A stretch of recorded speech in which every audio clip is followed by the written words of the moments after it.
마태복음 13장 24절에서 30절까지 말씀입니다. 예수께서 그들 앞에 또 비유를 들어 이르시되 천국은 좋은 씨를 제 밭에 뿌린 사람과 같으니 사람들이 잘 때에 그 원수가 와서 곡식 가운데 가라지를 덧뿌리고 갔더니 싹이 나고 결실할 때에 가라지도 보이거늘 집주인의 종들이 와서 말하되 주여 밭에 좋은 씨를 뿌리지 아니하나이까 그런데 가라지가 어디서 생겼나이까 주인이 이르되 원수가 이렇게 하였구나. 종들이 말하되 그러면 우리가 가서 이것을 뽑기를 원하시나이까 주인이 이르되 가만두라. 가라지를 뽑다가 곡식까지 뽑을까 염려하노라. 둘 다 추수 때까지 함께 자라게 두라. 추수 때에 내가 추수꾼들에게 말하기를 가라지는 먼저 거두어 불사르게 단으로 붓고 곡식은 모아 내 곡간에 넣으라 하리라. 오늘 본문은 예수님의 천국 비유의 두 번째 이야기입니다. 일명 곡식과 가라지 비유라고 할 수 있죠. 이것은 천국의 현재성에 관한 비유입니다. 천국은 미래에 완성될 영원한 나라이지만 현재에도 나타나고 있습니다. 밭에 좋은 씨를 뿌린 사람처럼 천국은 점점 자라게 됩니다. 이 땅의 교회를 거쳐서 영원한 하나님 나라로 완성되는 것입니다. 예수님은 천국에 대해서 비유하시기를 어떤 사람이 좋은 씨를 자기 밭에 뿌렸는데 원수가 와서 가라지를 덧뿌리고 간 것과 같다라고 말씀하셨습니다. 여기서 곡식은 밀이고요. 가라지는 독보리에 해당하는 것입니다. 독보리는 처음 자랄 때는 밀과 모양이 비슷하지만 결실 때 가서 보면 자기 모습을 드러냅니다. 당시에는 실제로 원한 관계에 있는 사람의 밭에 몰래 가서 가라지를 뿌리는 그런 일이 있었다고 합니다. 그래서 이런 사람을 위한 처벌법도 존재했다고 해요. 특히 이런 일들은 사람들이 다 잠든 밤에 그럴 때 행해졌다는 것입니다. 여기서 우리는 사탄의 속성을 보게 됩니다. 말씀을 받은 성도들에게 세상의 헛되고 나쁜 사상을 집어넣고 미혹하는데요. 특히 이런 일들이 영적으로 평안하다고 생각할 때 이루어지는 것을 우리는 조심해야 되겠습니다. 이 비유를 보면 밭도 좋고 씨도 좋고 싹도 잘 자랍니다. 그런데 결실할 때쯤 보니까 거기서 함께 자라난 가라지들이 발견되었다는 것이 문제입니다. 분명히 좋은 씨만 뿌렸건만 원수가 가라지를 덧뿌리고 간 것 때문에 이런 일이 생긴 것입니다. 종들이 주인에게 가라지를 뽑을까 하여 물어보니까 주인은 반대를 합니다. 가라지를 뽑다가 곡식까지 다치면 안 되기 때문입니다. 주인은 둘 다 추수 때까지 함께 자라게 놔두라고 하고요. 추수 때 가라지는 단으로 묶어 불사르고 곡식은 모아서 곡간에 넣겠다 이렇게 말합니다. 이 말씀에 대한 이 비유에 대한 해석도 뒤에 나와 있습니다. 예수님이 36절부터 이 비유에 대한 해설을 알려주셨습니다. 예수님은 씨 뿌리는 사람이 누구냐면 바로 예수님 자신이라고 말씀하고요. 씨는 천국의 아들들, 즉 구원받은 사람을 가리킨다라고 말씀하십니다. 밭은 무엇일까요? 세상입니다. 가라지는 악한 자의 아들들, 즉 마귀의 자녀들이라고 규정하셨습니다. 그러니까 우리는 이 말씀을 예수님의 해설을 따라서 잘 보면 되는데요. 가라지를 뿌린 원수는 마귀라는 것입니다. 그러니까 추수 때라고 하는 것은 예수님이 재림하시는 때, 세상 끝, 그때를 말합니다.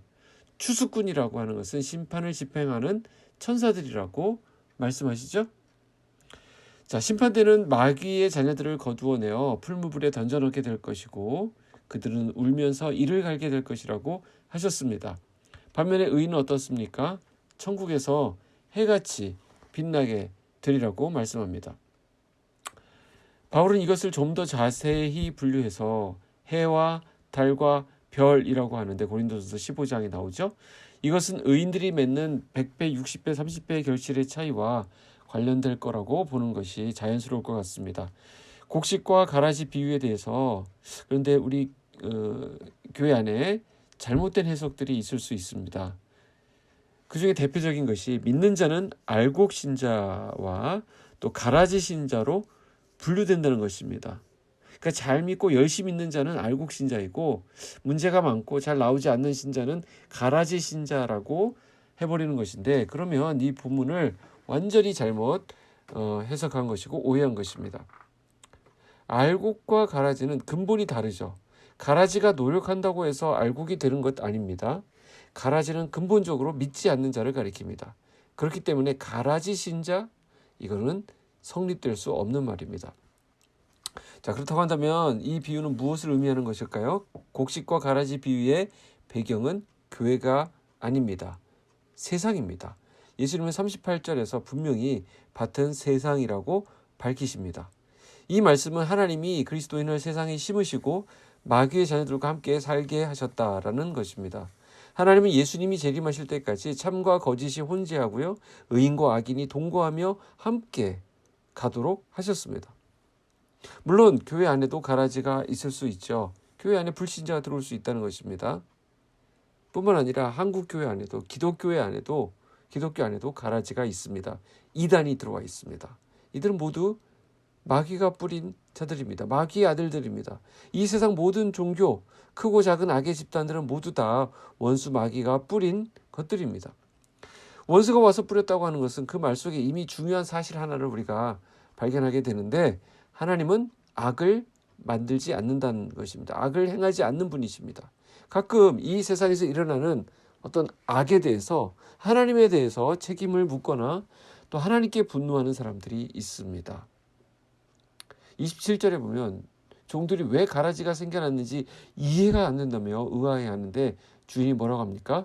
원수가 이렇게 하였구나 라고 답합니다. 그러자 종들이 우리가 가서 뽑아버릴까요? 이렇게 말합니다.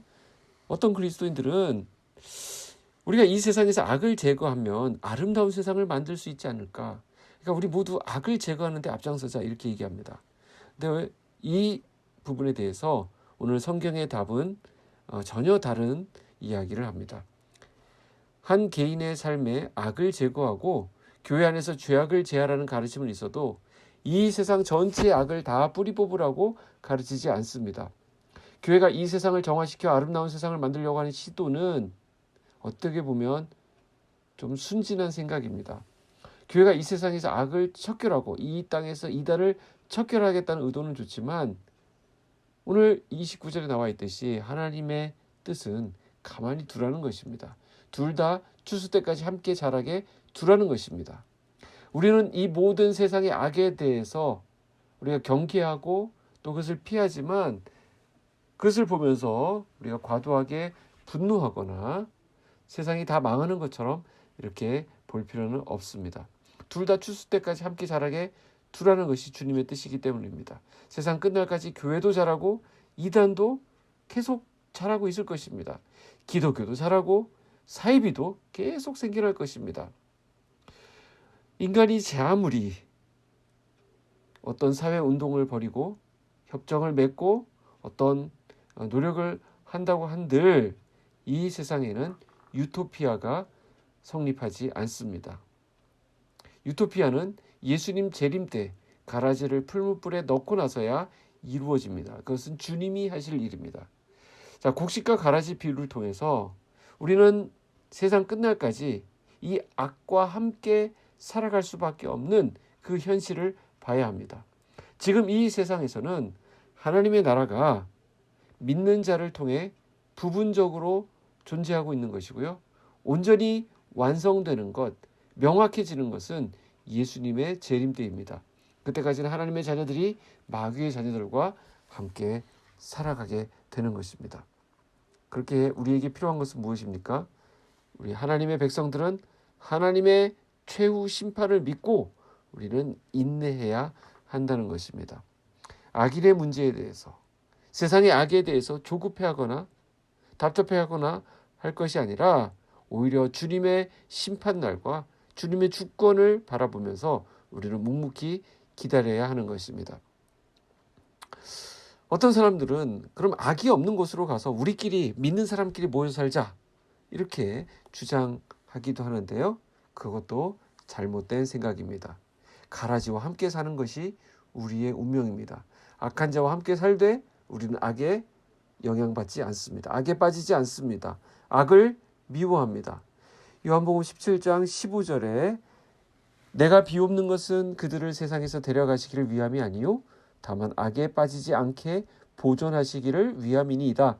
내가 세상에 속하지 아니함 같이 그들도 세상에 속하지 아니하여 싸움나이다. 예수님의 기도입니다. 우리가 이 세상에 비록 살아가고 있지만 우리는 이 세상에 속한 자가 아닙니다. 그래서 주님이 이렇게 기도라고 하셨죠. 시험에 들게 마옵시고 다만 악에서 구하옵소서. 이렇게 기도하라고 하셨습니다. 우리가 악한 세상 가운데 오늘도 들어갑니다. 그들과 함께 삽니다. 악을 보게 됩니다. 악이 내 앞에 지나갑니다. 그러나 거기에 빠지지 않고 승리할 수 있는 것은 우리 주님이 우리와 함께 하시기 때문입니다. 우리가 이 악한 세상 가운데서 우리 자신을 믿음으로 말씀으로 지켜나갈 때 우리는 하늘에서 해같이 빛나게 될 것입니다. 오늘 죄 가운데 있지만 거기에 영향받지 않고 순결한 하나님의 백성으로 거룩을 추구하시는 여러분의 삶이 되기를 축복합니다. 기도하겠습니다. 하나님 감사합니다. 오늘 말씀을 통하여서 우리가 사는 세상에 대한 주님의 생각을 알게 하시니 감사를 드립니다.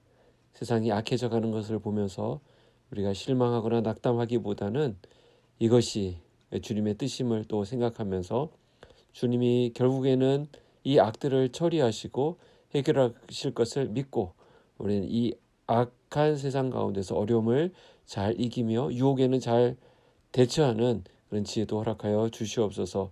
인내함으로 주님 앞에 인정받는 우리들이 되게 하시고 오늘 하루의 삶도 주님 앞에서 승리하게 하여 주시옵소서. 나라 전체적으로 어려움이 있습니다. 전 세계적으로 어려움이 있습니다. 하나님 불쌍히 여겨 주시옵소서. 이 일로 인하여서 위축되어 있는 모든 상황들을 하나님께서 하감하여 주시고 우리가 정상적인 생활을 할 수 있도록 긍휼함과 은혜를 우리에게 허락하여 주시옵소서.